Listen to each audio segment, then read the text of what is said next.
Vítejte v Centru informatizace a výpočetní techniky na Západočeské univerzitě v Plzni. Dnes tu nejsem sám, mám tu pomocnici. Můžete nás seznámit?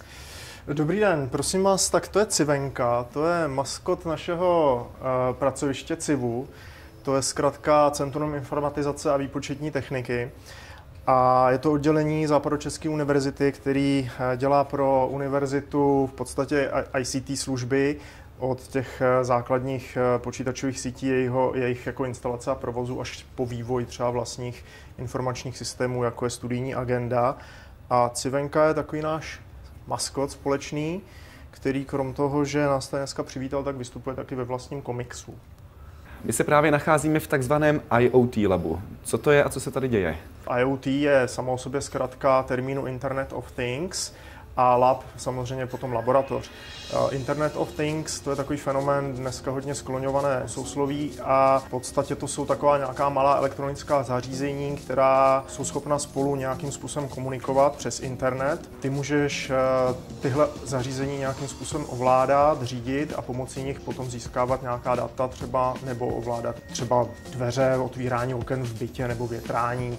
Ale můžou to být i daleko složitější věci, můžou pak sloužit třeba i pro nějaký sběr dat, pro výzkum, pro vývoj. Jaká zařízení tady máte k dispozici? S čím tady studenti mohou pracovat? Tady jsou pracoviště pro takovou základní práci mechanickou nebo elektrotechnickou, to znamená základní nástroje, pájka, zdroj, lampy s lupou, různé držáčky. Potom na to trošku specializovanější práci už jsou tady třeba horkovzdušná pistole, infračervená pájka, zapékací stanice, infračervená, což je vlastně taková trouba na zapékání plošných spojů. A pak tu máme už takový sofistikovanější zařízení, ale ty jsou potom v dalších místnostech, jako je třeba CNC freska nebo 3D tiskárny, který tady vidíte všude tisknout, nebo případně strunová řezačka.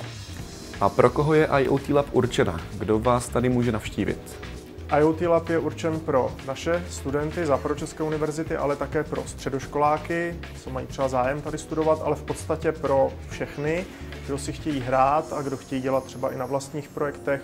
Studenti můžou pracovat na středoškolské odborné činnosti nebo podobných soutěžích, vysokoškoláci na semestrálních projektech, ostatní na nějakých vlastních projektech, na nějakém bastlení, hobby, co je baví.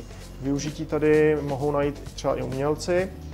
Chodí sem tisknout studenti tady z fakulty umění a designu, šperkaři nebo keramici si tu tisknou modely.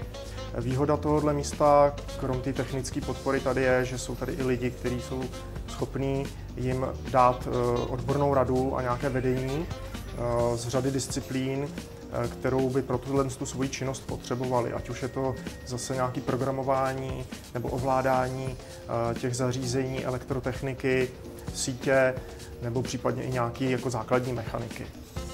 Nesnažíme se konkurovat fakultním laboratořím, tam mohou mít specializovanější zařízení, často třeba to zařízení, které zrovna potřebujete jednorázově a je příliš drahé na to, abyste si ho koupili, můžete si ho použít tady u nás.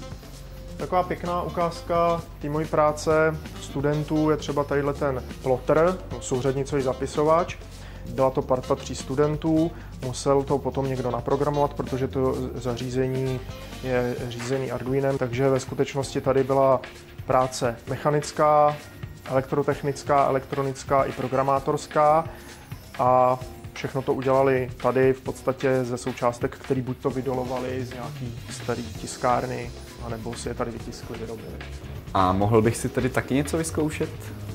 Jasně, já tě předám zkušenému kolegovi a ten se o tebe postará. Super.